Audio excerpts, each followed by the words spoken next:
Hello everyone. လူကြီးမင်းတို့အားလုံးကိုကျွန်တော်ရဲ့ channel လေးကနေပြန်လည်ကြိုဆိုလိုက်ပါတယ်ကျွန်တော်ဒီနေ့ဒီဗီဒီယိုလေးမှာပြောပြပေးသွားမှာကတော့ရှေ့ဗီဒီယိုမှာပြောပြပေးထားတဲ့ noun တွေရဲ့အကြောင်းတွေကမှ concrete noun နဲ့ abstract noun အကြောင်းပဲဖြစ်ပါတယ်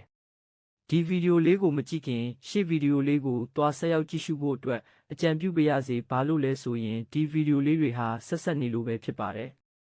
ကဲကျွန်တော်နဲ့အတူဗီဒီယိုလေးကိုဆက်ပြီးကြည့်လိုက်ကြရအောင်ပထမဦးဆုံး concrete noun အကြောင်းကိုပြောပြပေးသွားပါမယ်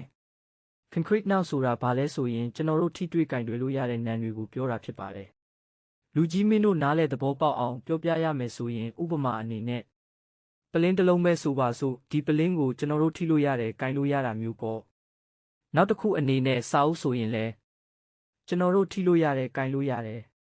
ဟုတ်တယ်မလားအဲ့လိုထိတွေကင်တွယ်လို့ရတဲ့ noun တွေကို concrete noun လို့ခေါ်ပါတယ်ကဲဒုတိယတစ်ခု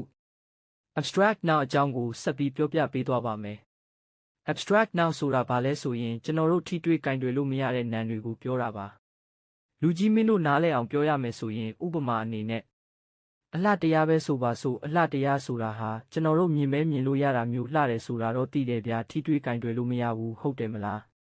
နောက်တစ်ခုအနေနဲ့စိုးရိမ်နဲ့ပူပန်နဲ့ပဲထားပါတော့အဲ့ဒါကလည်းကျွန်တော်တို့ခံစားမိတာပဲရှိတာထိတွေ့လို့မရဘူးကင်တွယ်လို့မရဘူး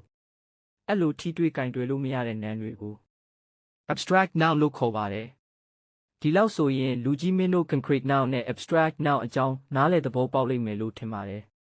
နောက်ထပ်လေ့လာစရာတွေကိုလည်းနောက်ဗီဒီယိုမှာတင်ပေးမှာဖြစ်လို့ကျွန်တော် channel လေးကို subscribe လေးနှိပ်ပေးဖို့မမေ့ပါနဲ့အောင်နော်